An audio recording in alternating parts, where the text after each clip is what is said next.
Coach, I'll start off with, Arkansas loses big to Auburn. How much more dangerous do you feel that makes them coming in here Wednesday night? I'm sure coaches got their attention. Definitely an outlier, I would assume, moving forward as you evaluate their results, for the rest of the season. They're a good team and a good program. They've had a lot of success in recent years, of course. And they'll be ready. I mean, they're really capable, really talented. Sit down and guard you. Got a bunch of weapons. They're good. Let me ask you this. You mentioned after the game the other day that it was the first of 17 wars this team is going to face coming up. What is the key to, you've had success obviously, you've been before, but what's the key for a team learning how to win? You've had some success and not let it become, Yeah, I think it happens over time, and we gained some confidence the other day and in Tallahassee, as we talked about post-game, in our ability to have some success on the road. We've got to protect home court. I think it starts in practice, though, overcoming adversities in practice and getting comfortable, getting uncomfortable, we put our guys in compromising situations as much as possible in practice, and this group's gotten better at some of the stuff that we work on, and therefore we've gotten better. Just that game the other day could have gone either way, of course, and there'll be a bunch more of these next 17 like that, and hopefully we can find ways to win a few. When you look at Arkansas, they've been one of the most productive offenses in the SEC. Just what do they do well when they have the ball and what they're able to do? They've always really passed it and shared it, and they've always had balanced scoring, and they've got talented offensive rebounders with great length and really good depth at the guard spot, really up front as well, just depth overall, good in transition, spacia. I mean, they're like every other team in our league. They're going to be difficult to defend.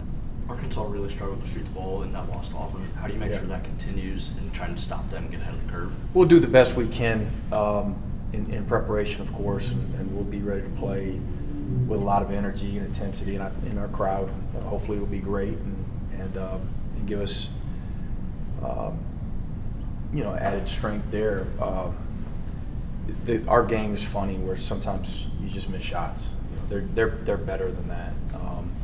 But also, you got to give Auburn credit too, who's one of the best teams in the country, playing at a really high level, offensively and defensively.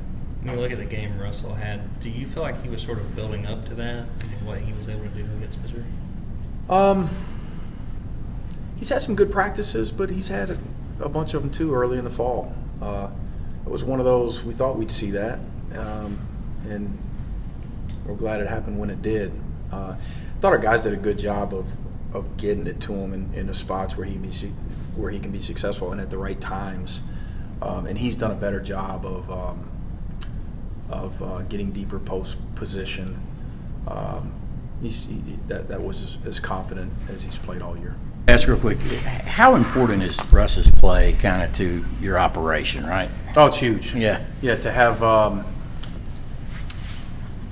your big rebound at the level that he's rebounded really all year, but then to add some scoring to it, it pushed us over the edge in Columbia. He had his best game as a Bulldog. Coach, you've been in the SEC for a long time. What's the biggest point of emphasis on defense, which is something I know you said you pride yourself on here? What's the biggest point of emphasis in conference play in the SEC? Well, for this particular team, because of our couple glaring deficiencies, it's transition defense and it's defensive rebounding. But overall, where you start with is figuring out your best way to attack it defensively with the group that you have. And I think it starts with that buy-in and that connection. Our guys connected defensively, and when we're keeping the ball in front, when our defense is set, before that first shot is taken, we've been pretty good. We've been really good at times. We got to finish stops at a higher level on the defensive glass.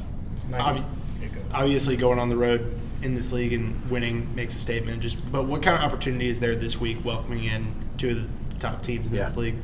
For us, it's all just about Arkansas, but it's exciting. It's what we've all worked for. It's why these guys came here. You know, we're all here to compete in the SEC, which is now the best league in the country. And Missouri's really good. Arkansas is really good. The next one will be really good, whoever it is. You know, it's exciting. It should be exciting for our fans, and we're ready to see what Wednesday night brings. Mike, from an atmosphere standpoint. You flipped a couple of rosters here at Georgia, like a lot of coaches, Yeah. you know, all over college basketball these days. How do you know if the pieces fit well and it meshes? Like, and do you feel that that's kind of the case this year? Yeah, it's hard to tell. You know, when do you fully know, if ever, right? Is it as good as you could have done last spring or not? And I think we're all asking each other those questions. But I really like our roster. I like the guys we got. We brought in some guys that have experienced some winning, and we brought in some other guys that sold to us that they want to be a part of something bigger than themselves, while also individually, you know, doing their thing and having success that way.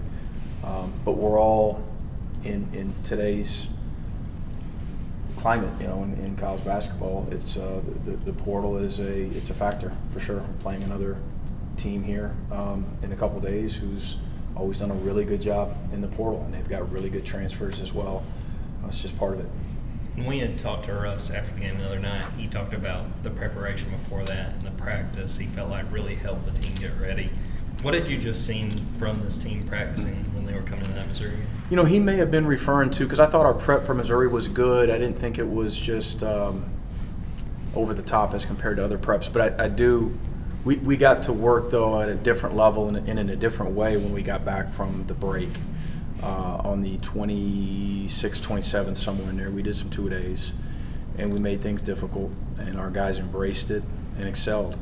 And I thought we got a little bit better there in those 3 or 4 days leading into Alabama A&M. And then we had another couple days where we could really focus on ourselves after that game as well before we turned all of our attention to Missouri. Any issues or logistics about a 9 p.m. tip? No, noon, 9 p.m. Let's tip it up. Coach, in the 2 years that you've been here, you know, you kind of had to build the culture yourself.